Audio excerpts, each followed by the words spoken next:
సరే, వాక్యంలోకి వెళ్దాము. యోహాను సువార్త 14వ అధ్యాయము. యోహాను సువార్త 14వ అధ్యాయము 6వ వచనంలో చూడండి. ఇక్కడ ఏముందంటే యోహాను సువార్తలో 14వ అధ్యాయంలో 6వ వచనంలో యేసు ఎవరు చెప్తా ఉండంటే ఈ మాటలు యేసు ప్రభు చెప్తా ఉండు.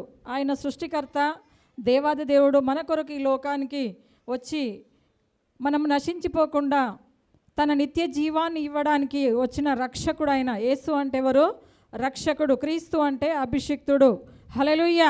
మరి ఆ ప్రభువు, ఆ సృష్టికర్త, ఆ దేవాది దేవుడు మనకు చెప్తా ఉన్నాడు ఏమనంటే, ఈ లోకంలో మనకు దేవుడు కొన్ని మాటలు మనకు సెలవిస్తూ ఉన్నాడు. ఏమనంటే చూడండి, యేసు నేనే మార్గమును సత్యమును జీవమును. హల్లెలూయా కదా. నేనే మార్గమును సత్యమును జీవమును అయి ఉన్నాను అంటాడు కదా. ఇంకేమంటా ఉండు కింద, నా ద్వారానే తప్ప ఎవడునో తండ్రి యొద్దకు రాడు. హల్లెలూయా. అంటే దీనికి అర్థమైందంటే ఆయన ద్వారానే తప్ప మనము ఆ పరలోక రాజ్యము వెళ్ళలేము, ఆ నిత్య జీవము వెళ్ళలేము. ఎందుకంటే ఆయన జీవం కలిగిన దేవుడు. హల్లెలూయా. ఆయన జీవం కలిగిన దేవుడు కనుక ఆయన మన కొరకు, ఆయన ఈ లోకంలో నరుడిగా జన్మించి మన కొరకు ఆయన రక్తాన్ని కార్చి ప్రాణాన్ని పెట్టిండు. కాబట్టి ఆయన జీవమే మనలో ఉందంట. హల్లెలూయా. మనలో ఉన్న జీవం ఎవరిదంట? అందుకే ఒక పాట ఉంది, నా జీవము నీలో దాచి ఉంచావు. హల్లెలూయా. హల్లెలూయా. మన జీవం ఎవరిలో ఉంది? మన జీవం ఎవరిలో ఉంది?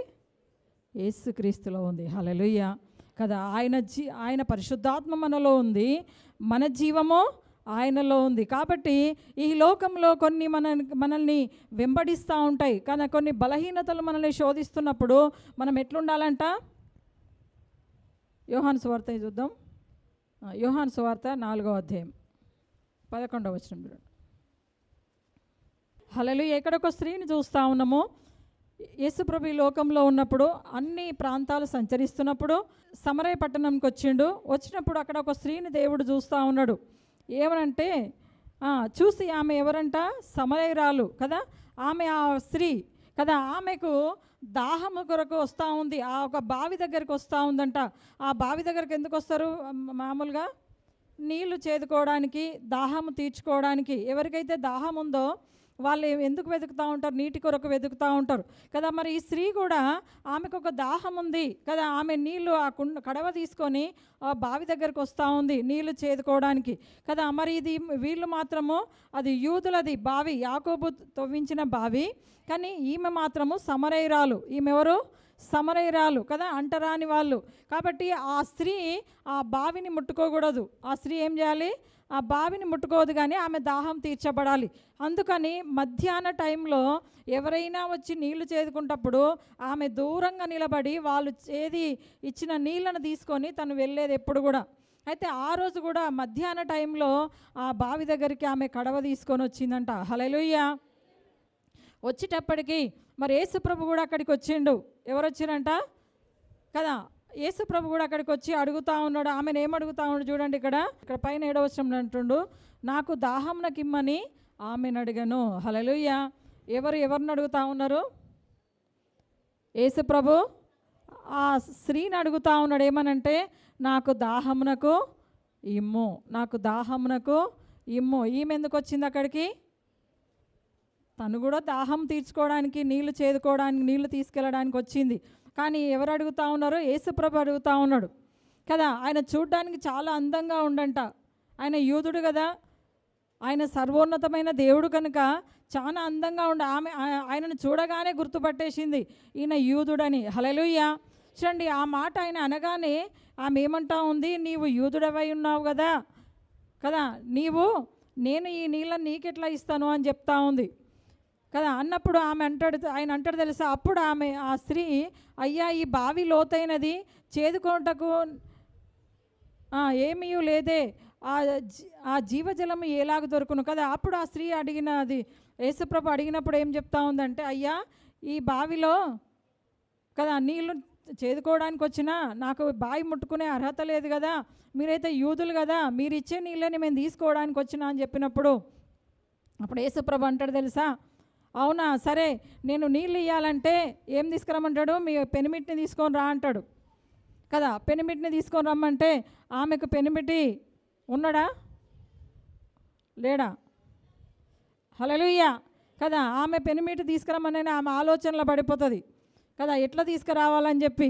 చూడండి, యేసు ప్రభుకు మరుగైనది ఏమీయో లేదు కదా. అప్పుడు ఆమె ఏమంటుందంటే, నాకు ఏం తీసుకురావాలనో అర్థం కాదు, లేడు అని చెప్పినప్పుడు ఆయన అంటాడు, యేసు ప్రభు అంటాడు, అమ్మ ఇప్పుడు ఉన్నవాడు 5వ వాడు కాదా అంటాడు.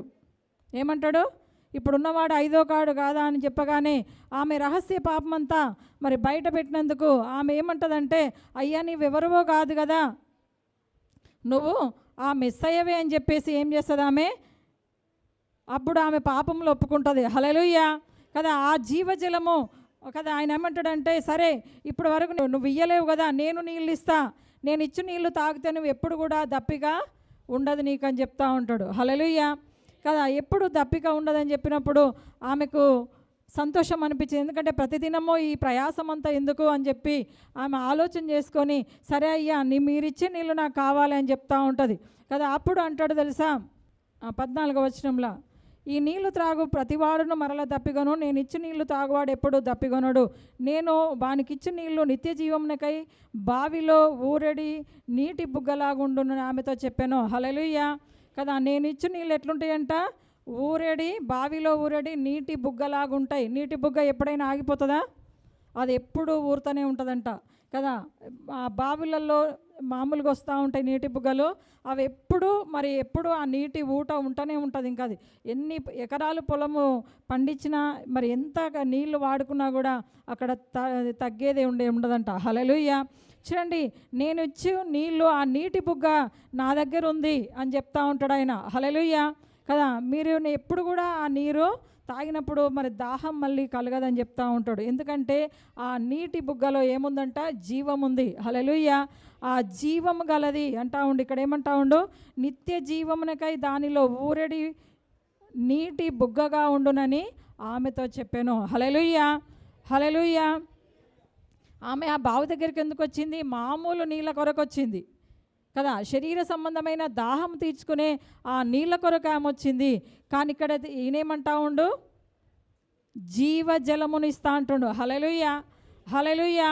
ఆ జీవజలమును ఇచ్చినప్పుడు ఇంకా ఎప్పుడు నీకు ఇంకా దాహం కలగదు, ఇంకా నీకు ఎప్పుడు కూడా నువ్వు నీళ్ళ కొరకు పరిగెత్తనవసరం లేదు అని చెప్పినప్పుడు ఆమెకి చాలా సంతోషం అనిపించిందంట. హల్లెలూయా హల్లెలూయా కదా. తర్వాత ఆమె రహస్య పాపం బయటపెట్టిండు. నీకు భర్తను తీసుకురానప్పుడు మరి 5గురు అనేది యేసు ప్రభు చెప్పినప్పుడు ఆమె అంటది, ఈ వ్యక్తి ఎవరో కాదు, ఈయన ఎవరు, మెస్సయ్య. హల్లెలూయా చూడండి, మనకు కూడా ఈ లోకంలో రకరకాల పాపములతో బలహీనతలతో మరి మనం ఉన్నప్పుడు ప్రభు మనకు నిత్య జీవానికి వెళ్ళడానికి మనల్ని పిలిచిండు. హల్లెలూయా ప్రభు ఎందుకు పిలిచిండు మనల్ని, నిత్య జీవము కొరకే కదా. మామూలుగా అనుకుంటా ఉంటాం మనం, ఈ లోక సంబంధమైన శ్రమలు, ఈ లోక సంబంధమైన అప్పులు, ఈ లోక సంబంధమైన బలహీనతలు, ఈ లోక సంబంధమైన వాటి కొరకే మనం వెతుకుతూ ఉంటాం ఎప్పుడే కానీ ప్రభు ఏమంటా ఉండంటే నిత్య జీవమునకు వెళ్ళడానికి మనల్ని పిలిచిండంట. హల్లెలూయా మనము నశించిపోకుండా ఆ నిత్య జీవంలో వెళ్ళడానికి ప్రభు మనల్ని పిలిచిండు కదా. ఇంకొక మాట చూసుకుందాం 7వ అధ్యాయంలో 38వ వచనంలో, విశ్వాసముంచువాడు లేఖనము చెప్పినాడు. హల్లెలూయా చూడండి, ఎవరైతే దేవుని యందు విశ్వాసం పెడతారో మరి వాళ్ళ కడుపులోంచి ఏమొస్తాయంట, జీవ జలము. ఏమొస్తుందంట, జీవ జలము. హల్లెలూయా కదా. మరి ఈరోజు మనలోంచి ఏం రావాలంట, జీవ జలపు ఊటలు ఉన్నాయంట మనలోంచి. ఎక్కడి నుంచి రావాలంట, కడుపులోంచి రావాలంట కదా. కడుపులోంచి ఎట్లా వస్తాయి, కడుపులోంచి ఎట్లా వస్తాయి. హల్లెలూయా మనం మాట్లాడే మాటల్లో జీవము కలిగినవి ఉండాలంట. ఒక మాట ద్వారా ఒక మనిషిని బ్రతికించగలుగుతామంట, మన మాట ద్వారా ఒక మనిషిని చంపగలుగుతామంట. హల్లెలూయా కదా. అందరూ చాలామంది అంటారు మాటలతోనే చంపేస్తారని. కొందరు చూపులతో చంపేస్తారు, కొందరు మాటలతోనే చంపేస్తూ ఉంటారు. హల్లెలూయా కానీ మనలో ఏముందంట, జీవజలపు ఊట, జీవజలపు ఊట. ఆ బుగ్గలు మనలోంచి రావాలి, మన కడుపులోంచి రావాలి. మనలో ఏదైతే ఉందో అది నోటి ద్వారా బయటకు వస్తూ ఉంటుంది కదా. మనం ఏదైతే కడుపులో మనం ఊహిస్తూ ఉంటామో, ధ్యానిస్తూ ఉంటామో అదే మనం నోటికి వస్తూ ఉంటుంది. చూడండి, హల్లెలూయా. అందుకే తాగుబోతులు ఏం చేస్తూ ఉంటారు? సత్యమే వలుకుతారు వాళ్ళు. ఎందుకు? వాళ్ళ కడుపులో ఏముంది? మందు ఉంది. హల్లెలూయా, హల్లెలూయా కదా. వాళ్ళు ఏ మత్తులో ఉండరు? ఏ మత్తులో ఉండరు? తాగుడనే మత్తులో ఉండరు కాబట్టి అన్ని సత్యాలే వలుకుతారు వాళ్ళు. వాళ్ళ దగ్గర అసత్యాలు ఉంటాయా? మత్తు దిగినాక వేరే వస్తాయి మళ్ళీ. అప్పుడు ప్రేమ ఎక్కువైపోతూ ఉంటుంది, నిజాలు వస్తాయి, అన్ని నిజాలే వస్తాయి కదా. మళ్ళా మత్తు దిగినాక వచ్చి నేను అన్ననా అట్లా అనలేదు కదా అంటూ ఉంటారు. చూడండి, కానీ ఏముందంటే వాళ్ళ కడుపులో నిజం ఉంది, ఒక సత్యం అనేది దాగి ఉంది. ఆ సత్యమే వాళ్ళని జీవంలోకి నడిపిస్తూ ఉంటుంది. హల్లెలూయా కదా. మన మాటల్లో ఏముండాలంట? జీవం ఉండాలి కదా. ఆ జీవం గల దేవుని నామంలో మనం ఉన్నాం కనుక మన మాటల్లో జీవము, మన ప్రవర్తనలో మరి యథార్థత కలిగి ఉన్నప్పుడు దేవుని నామానికి మరి మహిమకరంగా మనం నిలబడతా ఉంటాం. హల్లెలూయా, హల్లెలూయా. మన కడుపులో ఏమున్నాయంట? జీవ జల ఊటలు, బుగ్గలు. హల్లెలూయా. ఆ జీవజల దారలు నీలోంచి రావాలి. నీ మాటల్లో జీవం ఉండాలి. హల్లెలూయా.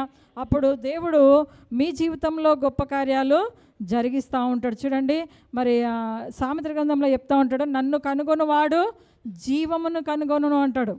నన్ను కనుగొనువాడు జీవమును కనుగొనును. హల్లెలూయా.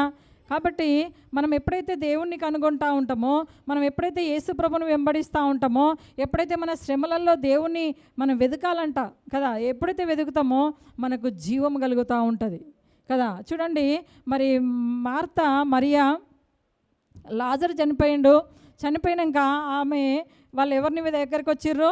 యేసు ప్రభు దగ్గరికి వచ్చిండ్రు. ఎవరి దగ్గరికి వచ్చిండ్రు?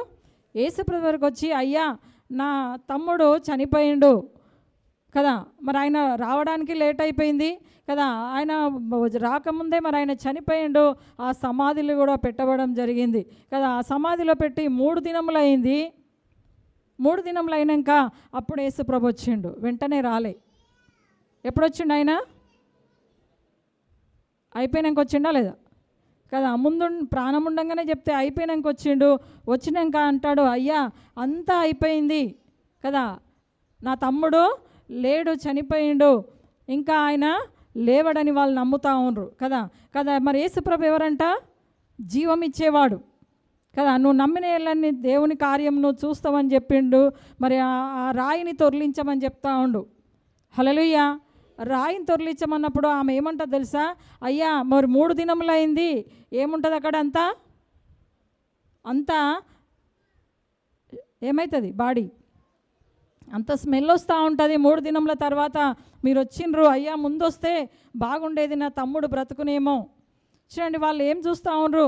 ఈ లోక సంబంధమైన ఆలోచన కలిగే ఉన్నారు ఇంకా కదా. ఆయన ఎవరో వాళ్ళని ఇంకా ఆయనను గుర్తించలేదు కదా. యేసుప్రభు ఆయన పునరుద్ధానమును జీవమును నేనే అని చెప్తా ఉన్నాడు.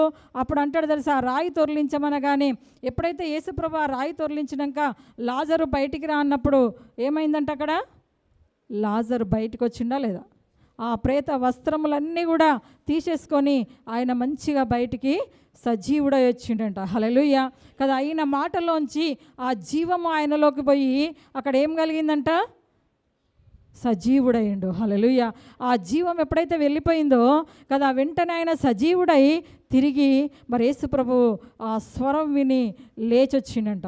చూడండి, అందుకే మనం కూడా ఈ లోక సంబంధమైన మరియా ఆమె ఏం చేసిందంటే, అయ్యా ఇక్కడంతా వాసన వస్తుంది, 3 దినములు అయింది, చనిపోయింది అని చెప్తా ఉంది. కానీ యేసుప్రభు ఎవరికైనా, మృతులకు కూడా ఆయన దేవుడే, సజీవులకు దేవుడే కదా, ఇంకా ప్రతి ఒక్కరు కూడా ఆయన దేవుడై ఉన్నాడు కాబట్టి ఆయనకు అసాధ్యమైనది ఏమీయో లేదు. ఆయన జీవం వెళ్ళగానే వెంటనే ఆయన లేచిండు, మరి నడవగలిగిండు. హల్లెలూయా. చూడండి, అందుకే మరి ఎవరైతే మరి ఆయనని కనుగొంటారో ఆయన జీవమును కనుగొన్నట్టు మనం కూడా ఎవరిని కనుక్కోవడానికి వచ్చినాం ఇక్కడికి? యేసుక్రీస్తు ప్రభుని, ఆ తండ్రి మహిమను మనం చూడడానికి వచ్చినాం, ఆయన జీవమును మనం కనుక్కోవడానికి వచ్చినాం. హల్లెలూయా కదా. ఆయన వాక్యమును మనము భుజించినప్పుడు అది జీవాహారం అంట. మనకి వాక్యం ఏంటిదంట? జీవాహారము.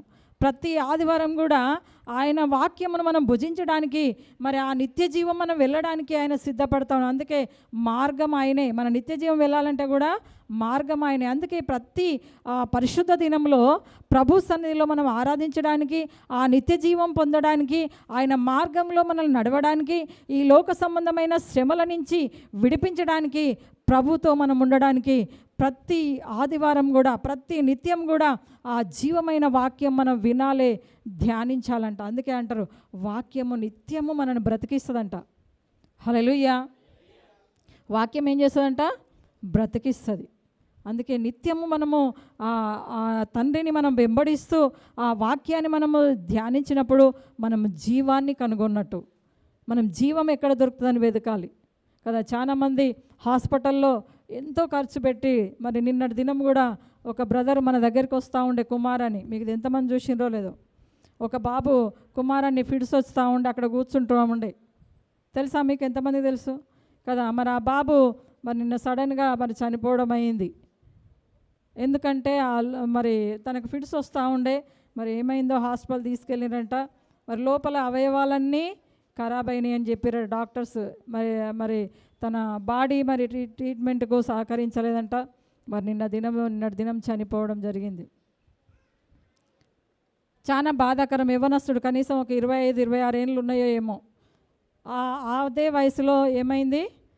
సాతాను శోధించింది. మన చర్చికి రాకముందు మరి బాగా తాగుతూ ఉండని చెప్తా ఉన్నారు కదా. మరి వాళ్ళ తల్లిదండ్రులు రాలే కానీ ఆ బాబు ఒక్కడే వచ్చేవాడు. ఆ ఫిడ్స్ రావడం కొంచెం తగ్గింది కదా. మళ్ళీ వాళ్ళు కూడా మరి వేరే దగ్గర కూడా తీసుకెళ్ళినట్ట, ఏదో ప్రయత్నాలన్నీ చేస్తూ ఉండ్రి కదా. చూడండి, ఆయన మరి ఎక్కడికి వెళ్ళిండు? రక్షణ లేదు. ఆ కుటుంబం అంతా సమస్యలు, అప్పులు, శోధనలు, సంతోషం లేదు, ఆరోగ్యం లేదు కదా. చూడండి, అలాంటి వాళ్ళు ఎంతోమంది మరి నశించిపోతూ ఉన్నారు. వాళ్ళ వయస్సు కాకముందే సాతాను ఏం చేస్తూ ఉంది? అనేక రకములైన పాపములకు బానిసలుగా చేసుకొని మరి ఈ లోకంలో నుంచి మరి తీసుకెళ్తూ ఉంది. ఎంత బాధాకరం కదా. అంత 25 సంవత్సరాల బిడ్డ మరి ఆ తల్లిదండ్రులకు ఎంత దుఃఖకరము కదా. లోక సంబంధమైన వాటికి బానిసలు ఎప్పుడూ కాకూడదు. నేను చెప్తూనే ఉంటాను కదా, చాలా జాగ్రత్తగా. మేమైతే ఇక్కడ 40 రోజుల మెడిటేషన్ చేస్తూ ఉన్నాము. ముఖ్యంగా యవ్వనస్తుల కొరకు, తాగే వాళ్ళ కొరకు. ఆ తాగుడు వల్ల లోపల అవయవాలన్నీ ఖరాబ్ అవుతూ ఉన్నాయి. వాళ్ళకు అర్థం కాదు, వాళ్ళొక మత్తులో ఉంటారు కాబట్టి వాళ్ళకి అర్థం కాదని చెప్పి మేము ప్రతిదినం ఇక్కడ మరి మెడిటేషన్ చేసి మొరపెడతా ఉన్నాం. దేవుడు ఎన్నో కార్యాలు, మరి చాలామంది కూడా బ్రదర్స్ మనం ప్రార్థన చేసిన దగ్గర మరి వాళ్ళు తాగడి నుంచి విడుదల పొంది చాలామంది మంచిగా అయిపోయినరు. కాబట్టి చాలా జాగ్రత్తగా ఉండండి.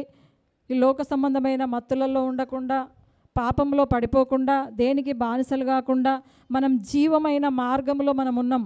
ఆ జీవాన్ని మనం కనుగోవాలి. ఎక్కడ మనకు జీవం ఉంది, ఎక్కడ మనకు సమాధానం దొరుకుతుంది, ఎక్కడ మనకు శాంతి దొరుకుతుంది, ఎక్కడ నాకు విడుదల దొరుకుతుంది, ఎక్కడ మనశ్శాంతి దొరుకుతుంది అని చెప్పి మనము ఆలోచించినట్టయితే మన ప్రభువు దగ్గర అది ఉంది. హల్లెలూయా, హల్లెలూయా. ఆ జీవము మనం కనుగోవాలంట. ఈ లోకంలో ఏం కనుగోవాలి? మనము జీవాన్ని కనుగొనుకోవాలి. ఎప్పుడైతే జీవాన్ని కనుగొంటామో మనము మరి శాంతిగా మనం ఈ లోకంలో ఉండగలుగుతాం. హల్లెలూయా. అపవాదం ఏం చేస్తూ ఉందంటే పడేస్తూ ఉంటుంది. ముఖ్యంగా యవ్వన బిడ్డలు చాలా జాగ్రత్తగా ఉండాలి కదా. యవ్వనస్తులు ఏంటంటే అది ఆకర్షణలో పడిపోతూ ఉంటారు, తాగుడులో బానిసలుగా అయిపోతూ ఉంటారు కదా. ఫోన్లకు బానిసలుగా అవుతూ ఉంటారు. ఫోన్లు కూడా మంచివి కావు కదా. మరి 24 గంటలు ఫోన్లే, రాత్రి పగళ్ళు ఫోన్లే. కాబట్టి చాలా జాగ్రత్తగా ఉండండి. మీ కొరకు మీ తల్లిదండ్రులు ఉన్నారు, బాధ్యతలు ఉన్నాయి మీకు. కాబట్టి మరి సాతాను మిమ్మల్ని వాడుకున్నప్పుడు మీరు గమనించుకోవాలి, ఇది వ్యర్థమని తెలుసుకోవాలి. హల్లెలూయా, హల్లెలూయా, హల్లెలూయా.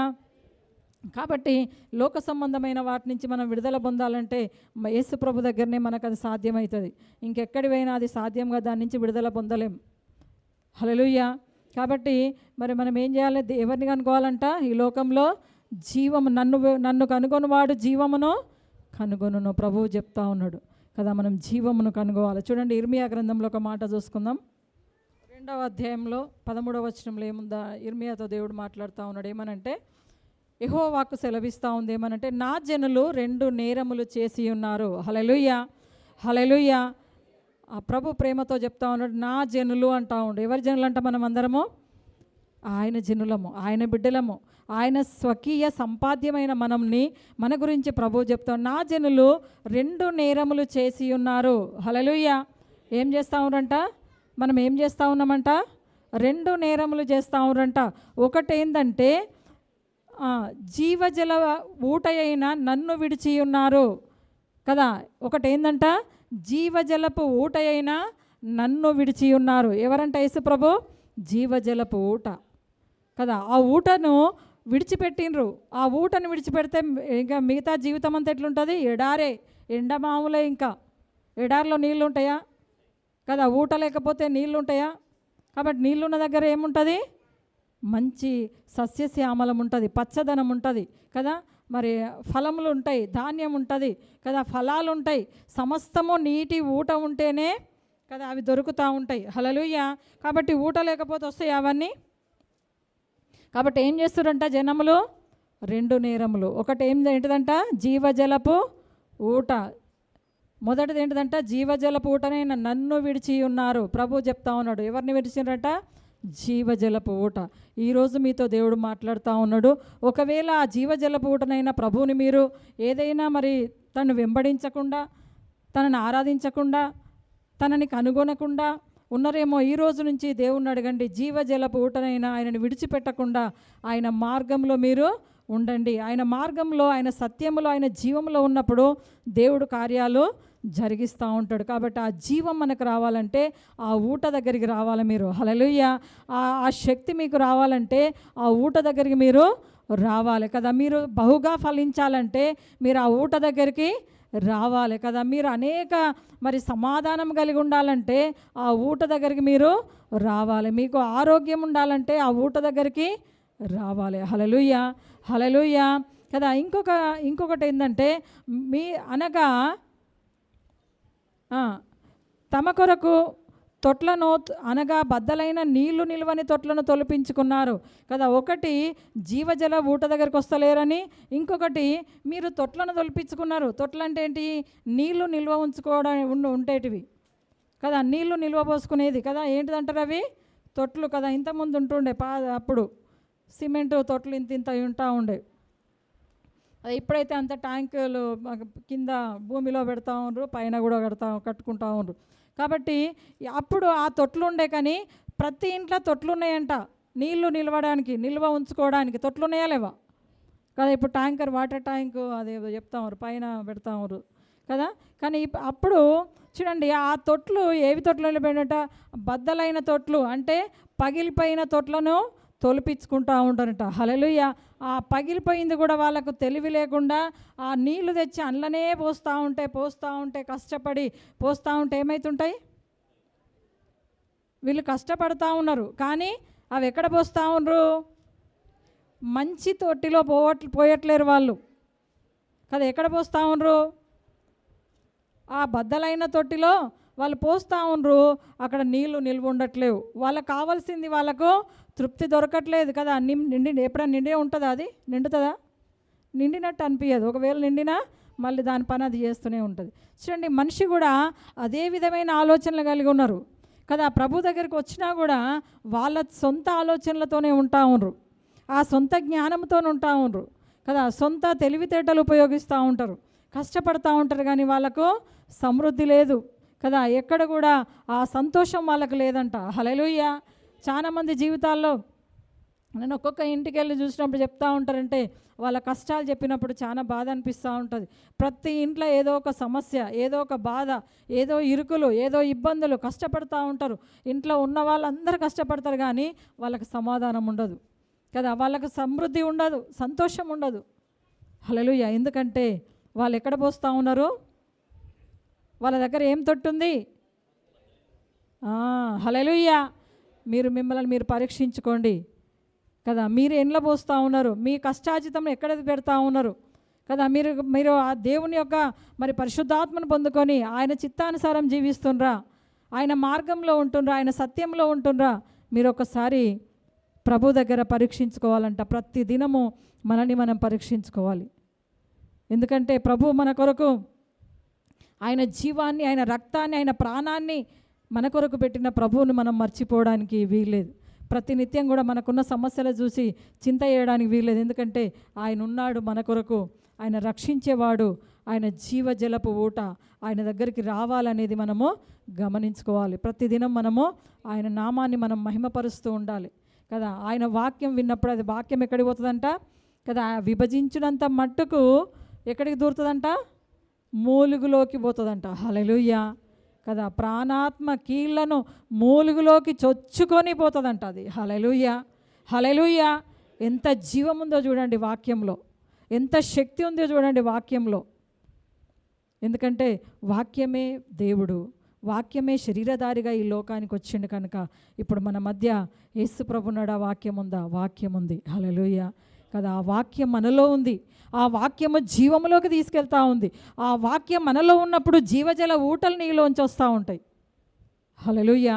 కాబట్టి నీ సమస్య గురించి నువ్వు ఎప్పుడు భయపడకు. దేవుడు నీకు కృప చూపించడానికి ఆయన నిత్యుడగు తండ్రి నిత్యము నీతో నిన్ను చేయి పట్టుకొని నడిపిస్తూ ఉన్నాడు. ఒంటరిగా ఉన్నవని బాధపడుతున్నవా? ప్రభు కృప నీకు తోడుగా ఉంది. ఆయన ఒంటరి వారిని ఏమంటా ఉండు? 1000 మందిగా చేస్తూ అంటుండు. హల్లెలూయా. బలమైన జనాంగంగా నేను చేస్తా అన్నాడు. హల్లెలూయా, హల్లెలూయా. చూడండి, ఆ లాజర్ని, ఆ జీవము, అమృతుడైన తనని లేపిన దేవుడు ఆ సజీవుడు. హల్లెలూయా. నువ్వు ఆయన దగ్గరికి ఎప్పుడైతే వస్తావో, మృతమైన ఏ సమస్య నిన్ను వెంబడిస్తుందా, మృతమైన ఏ ఆలోచన నిన్ను వెంబడిస్తుందా, ఆ ప్రభువులో జీవం ఉంది కనుక వెంటనే ఆ కార్యం నువ్వు చూడగలుగుతావంట. హల్లెలూయా. ఆ కార్యం చూడాలంటే మీరు ఏం చేయాలంట? ఏం చేయాలి? ఆ జీవాన్ని కనుగొనాలి. ఎక్కడ జీవం దొరుకుతుంది? ఆ ప్రభు దగ్గరనే మనకు ఆ నిత్య జీవం దొరుకుతుంది. ప్రభు మనకు నిత్య జీవం ఇవ్వడానికి ఆయన ఈ లోకంలో అనేకమైన శ్రమలు పొందిండు, అనేకమైన మరి నిందలకు గురి అయ్యిండు, ఎన్నో హింసలకు గురి అయ్యిండు. ఆయన ఎందుకు? నీకు నిత్య జీవం ఇవ్వడానికి ఆయన బలిగా అర్పించబడిండంట. హల్లెలూయా, హల్లెలూయా, హల్లెలూయా, హల్లెలూయా. చూడండి, ఒక చిన్న స్టోరీ చెప్తాను. ఒక పట్టణంలో ఒక జమీందారు ఉండే. జమీందార్ అంటేనే తెలుసు కదా ఏముంటుంది ఆయన దగ్గర. జమీందార్ అంటే ఏంటిది?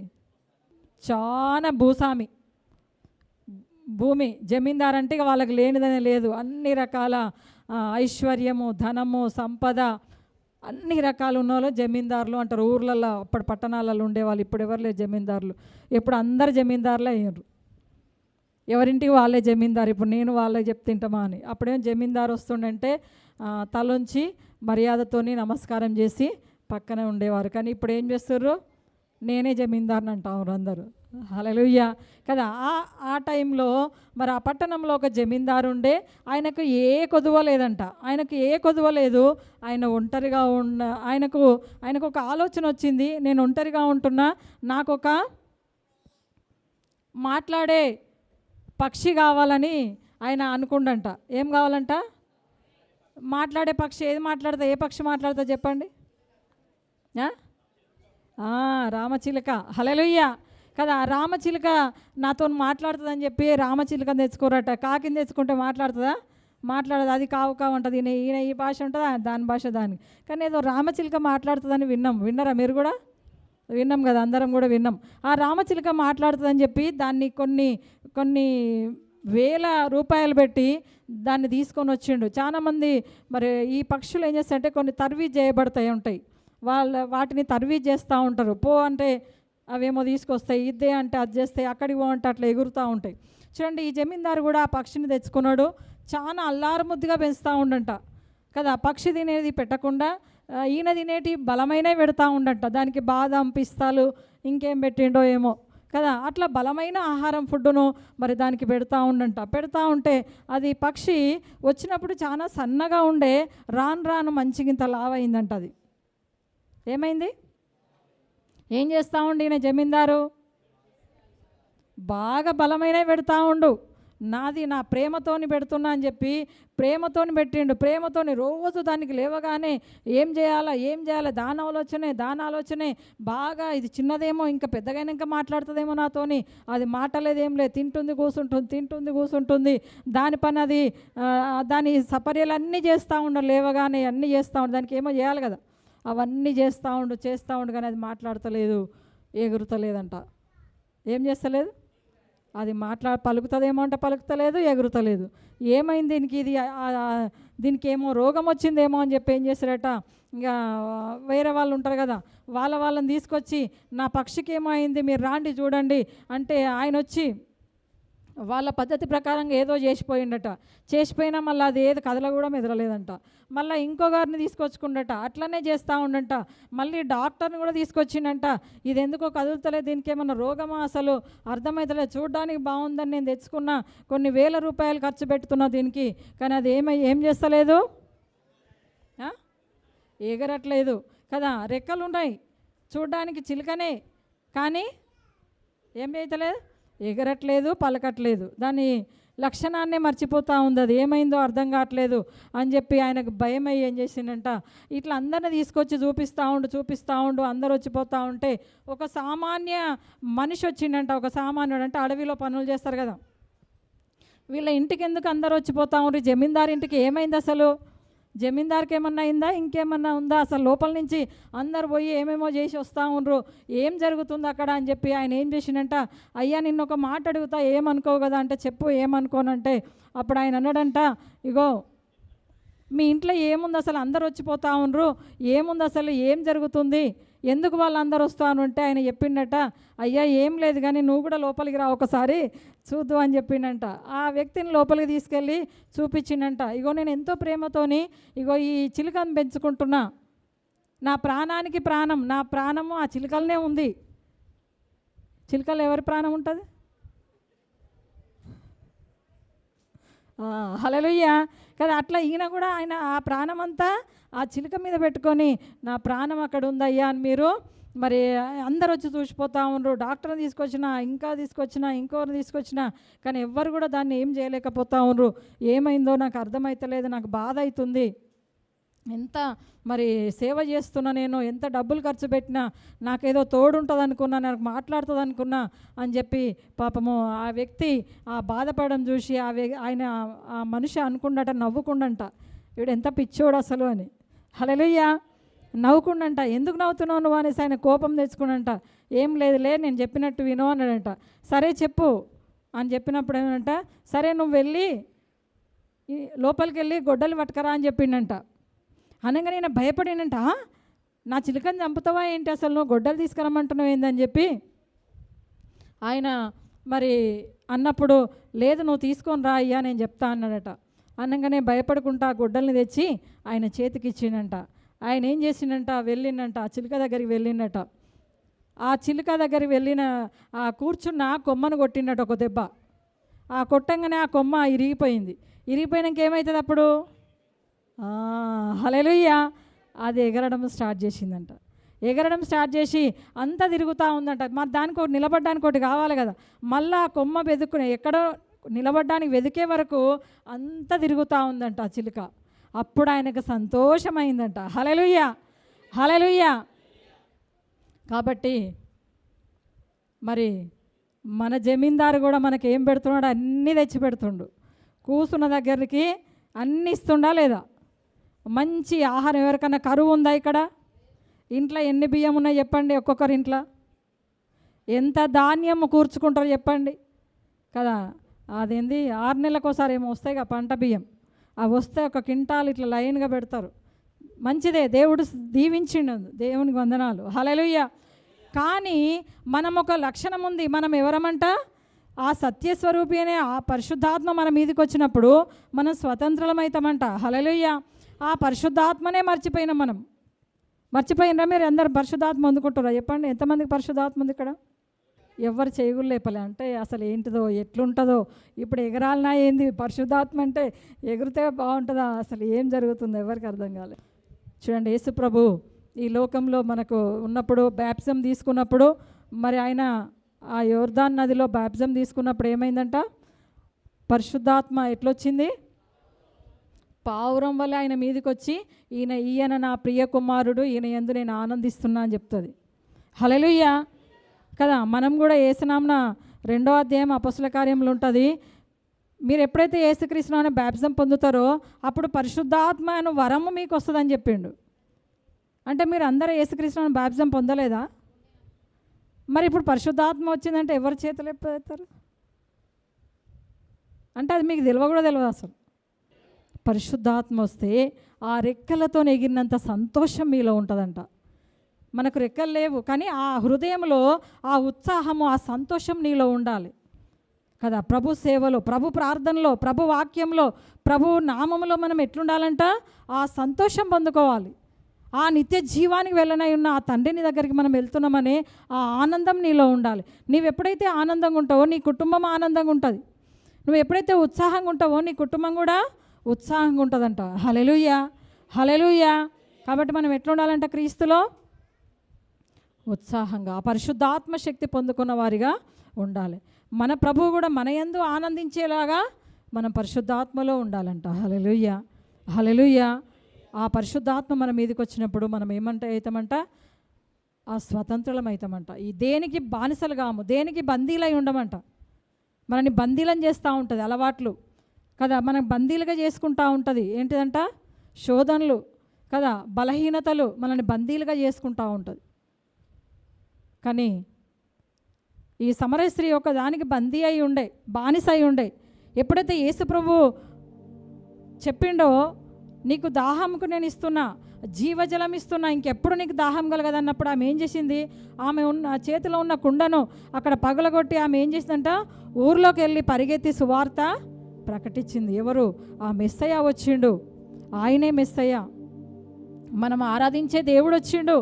ఆయనే నేను చూసిన, నా పాపము నుంచి నన్ను విడుదల చేసిండు, నన్ను క్షమించేసిండు, నా పాపములు పోయినాయి, నేను ఆ బందీ అయి విడుదల వచ్చిన ఆ బందీ నుంచి అని చెప్పి ఆమె లోకంలోకి వెళ్ళి సువార్త చెప్పి అనేకులకు రక్షణ ఇచ్చిందంట. హల్లెలూయా.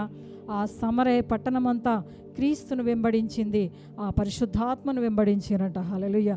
అందుకే మరి ఆయనను ఆరాధించువారు ఆత్మతో సత్యముతో ఆరాధించారంట. హల్లెలూయా, హల్లెలూయా, హల్లెలూయా. మీలో ఎవరి జీవం ఉందంట? ఎవరి జీవం ఉంది? ఆయన జీవం మీలో ఉన్నప్పుడు మీరు ఎట్లుండాలి? పలకాలి కదా. ఆయన నిత్యము మీకు ఏమేమి పెడుతుండు? ఆహారం పెడుతుండా లేదా? జీవాహారం పెట్టినప్పుడు మీరు ఏం చేయాలి? పలకాలి కదా, వాక్యమును పలకాలి కదా, దేవుని వాగ్దానములు పలకాలి. ఆ నిత్య జీవమును వెళ్ళబోయే మనకు కావలసిన ఆశీర్వాదములను మీరు పలకాలి. హల్లెలూయా కదా. పలకకుండా కూర్చుండ్రా ఈరోజు చిలుకలాగా. చిలుక పలుకులు పలకండి చిలుకలారా. హల్లెలూయా, హల్లెలూయా కదా. మనం పరిశుద్ధాత్మలో ఎగరాలంట. ఆ నిత్య సంతోషంలో మనం ఉండబోతా ఉన్నాం. ఆ నిత్యం ఆయన రాకల్లో, 2వ రాకల్లో మనం ఆ నిత్యము మన ఆయనలో ఆ సంతోషం చూడాలంటే మనం ఇక్కడ ఈ లోకంలో ఆ నిత్య సంతోషం మనము పొందుకోవాలంట. హల్లెలూయా, హల్లెలూయా. చూడండి, ప్రకటన గ్రంథంలో ఒక మాట చూసుకుందాం, లాస్ట్ మాట, 2వ అధ్యాయము. ఇదిగో మీరు శోధింపబడునట్లు అపవాది మీలో కొందరిని చెరలో వేయింపబోచున్నాడు. హల్లెలూయా. శోధింపబడకుండా ఉండాలని ప్రభు మాట సెలవిస్తూ ఉన్నాడు. ఏంటంటే అపవాది మనల్ని శోధిస్తూ ఉంటుంది కదా. దేవుడు ఎక్కడైతే మనం దేవుని మార్గంలో వెళ్తూ ఉంటే అపవాది శోధిస్తూ ఉంటుంది. కానీ మనం చాలా జాగ్రత్త. కొద్ది దినములు శ్రమ ఉంటుంది, కొద్ది దినములు ఏముంటుందంట? శ్రమ కలుగుతుంది కదా. అయినప్పటికీ మీరు ఆ శ్రమలలో కూడా ఎట్లుండాలంట?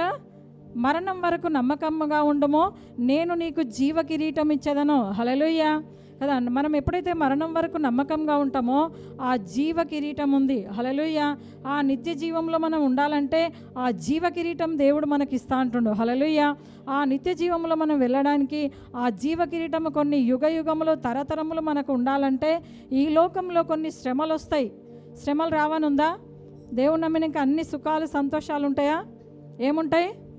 శ్రమలు ఉంటాయి. కానీ ఎట్లుండాలి? మనము నమ్మకంగా ఉండాలి, పరిశుద్ధాత్మలో ఉండాలి, వాక్యంలో ఉండాలి.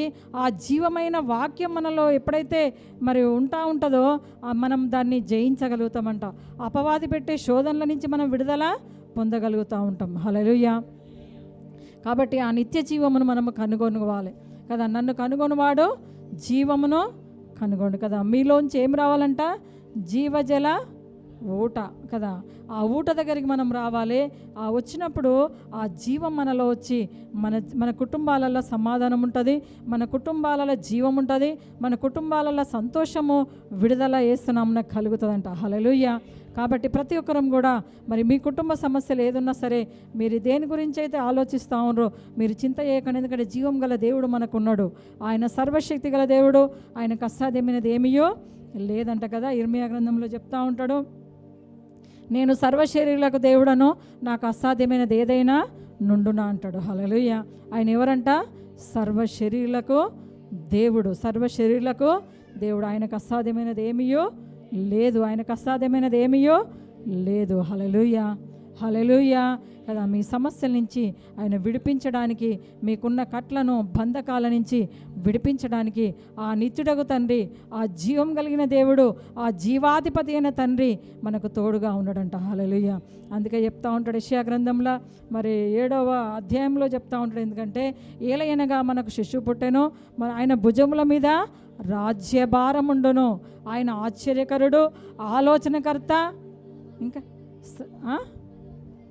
బలవంతుడైన దేవుడు. హల్లెలూయా. ఆ తండ్రి, ఆ బలవంతుడైన దేవుడు మనకున్నప్పుడు మనం భయపడడానికి వీల్లేదు. ఆయన జీవాన్ని మనం కనుగొంటా ఉన్నాం. ప్రతి ఆదివారం వచ్చి మీరు ఏం కనుక్కుంటా ఉన్నారంట? ఆయన జీవం తీసుకొని పోతా ఉన్నారు, ఆయన శక్తిని తీసుకొని పోవాలి. ఆ పరిశుద్ధాత్మను పొందుకోండి. ఎవరైతే పరిశుద్ధాత్మ లేదో ప్రతి ఒక్కరు అడగండి, దేవుడు గొప్ప కార్యాలు జరిగిస్తూ ఉంటాడు. మీరు ఏదైతే అడిగితే అది దేవుడు తప్పకుండా మార్గము సరళము చేస్తా అని చెప్తా ఉండు. కాబట్టి మనము నిత్య జీవానికి వెళ్ళవలసిన వారం. కాబట్టి ఆ జీవం మనలో ఉండాలి. మన పనులలో, మన మాటల్లో, మన ప్రవర్తనలో మరి యథార్థత, నమ్మకత్వము, జీవము ఉన్నప్పుడు దేవుడు కార్యాలు జరిగిస్తాడు. ఆ సత్యంలో మనం ఉండాలంట. ఎప్పుడో ఆ సత్యంలో, సైతాను అసత్యంలోకి మనం నడిపించాలని చూస్తుంది, కానీ మన ప్రభు అయితే మనకు రక్షకుడు తోడై ఉన్నాడు. ఆ మార్గంలో, సత్యంలో, జీవంలో నడిపించే దేవుడు మనకు ఉన్నప్పుడు మనం ఏ సమస్య కూడా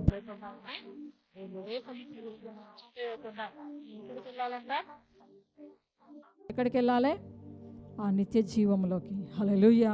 ఆ నిత్య జీవంలోకి వెళ్ళాలంటే నిత్యము ఆయన వాక్యమును ధ్యానిస్తూ ఉండాలి, ఆ నిత్యము ఆయనను ఆరాధిస్తూ ఉండాలంట. అప్పుడు దేవుడు గొప్ప కార్యాలు జరిగిస్తూ ఉంటాడు. హల్లెలూయా, హల్లెలూయా, హల్లెలూయా. ఏం పలుకులు పలకాలి మనము? జీవమైన పలుకులు పలకాలి, చిలుక పలుకులు కాదు, జీవమైన పలుకులు. మళ్ళీ చిలుక పలుకులు అంటారేమో అని చెప్పాడు. హల్లెలూయా. ఏ పలుకులు పలకదా మనం? నిత్యము దేవుని వాగ్దానములు మీ నోట ఉండునుగాక. ఆ జీవమైన మాటలు ప్రతి ఒక్క కడుపులోంచి, నోటి నుండి దేవుడి నామంలో వచ్చునుగాక. ఆమేన్. హల్లెలూయా. దేవుడి మాటలు దీవించునుగాక.